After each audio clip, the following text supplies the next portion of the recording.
शहीद चंद्रकांत गलांडे यांच्या मूळ गावी जाशीमध्ये त्यांच्यावरती अंत्यसंस्कार केले जात आहेत।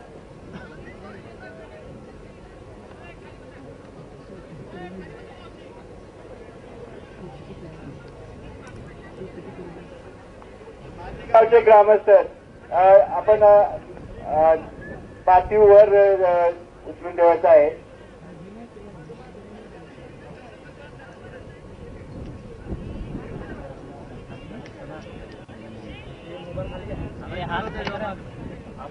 मंदार गोंजारी आपले प्रतिनिधी आपल्याबरोबर आहेत। मंदार, संपूर्ण गावात शांतता पसरल्याचं पाहायला मिळतंय। कोण कोण उपस्थित आहे यावेळेला?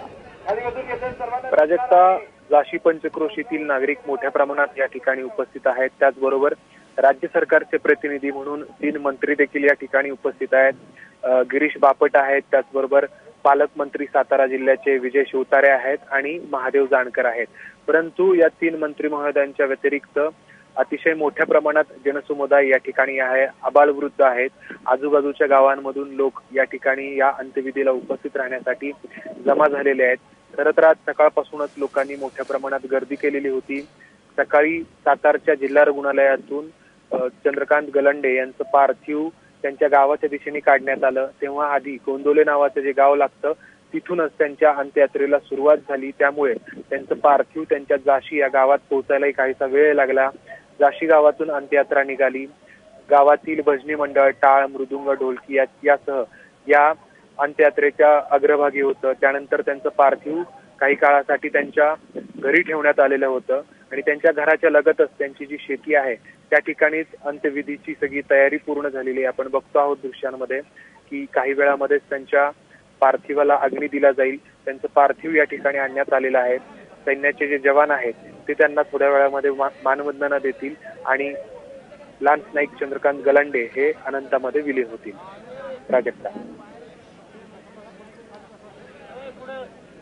दृश्य अत्यंत बोलकी आहेत। आपण पाहू शकतोय टीव्ही स्क्रीनच्या एका विंडोमध्ये त्यांचे कुटुंबीय, त्यांचे आप्तस्वकीय त्यांना अखेरचा निरोप देताना, आणि दुसरीकडे लष्कराचे हे सगळे जवान आहेत। शासकीय इतमामात लान्स नायक चंद्रकांत गलांडे यांना अखेरचा सलाम दिला जातोय।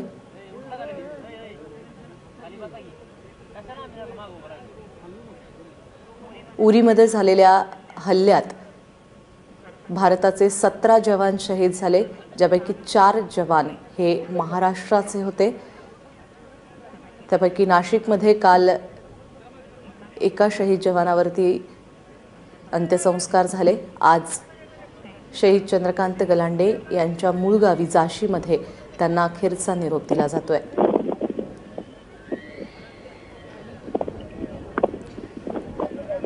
मंदार, तू गावात पोहोचलेला आहेस। चंद्रकांत गलांडे यांच्याबद्दल त्यांचे मित्र, आप्तस्वकीय यावेळी त्यांच्याबद्दलच्या भावना व्यक्त करत असतील, आठवणी जागवत असतील। कसे होते चंद्रकांत गलांडे? प्राजक्ता, चंद्रकांत गलांडे आणि त्यांचे 2ही भाऊ सैन्यामध्ये आहेत आणि याचा रास्त अभिमान या संपूर्ण गावाला होता।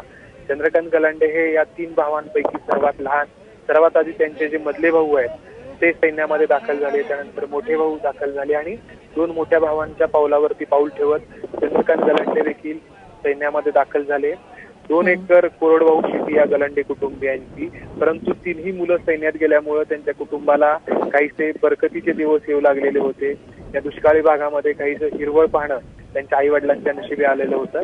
परंतु नियतीला हे सर्व मान्य नव्हतं। त्यामुळे काल जेव्हा सगळा प्रसंग या कुटुंबावरती कोसळला तेव्हा त्यांचं सांत्वन करण्यासाठी खरं तर मोठ्या प्रमाणात कालपासूनच त्यांच्या घरी यायला सुरुवात झालेली होती। कारण चंद्रकांत गलांडेंचा मित्रपरिवारही मोठा होता।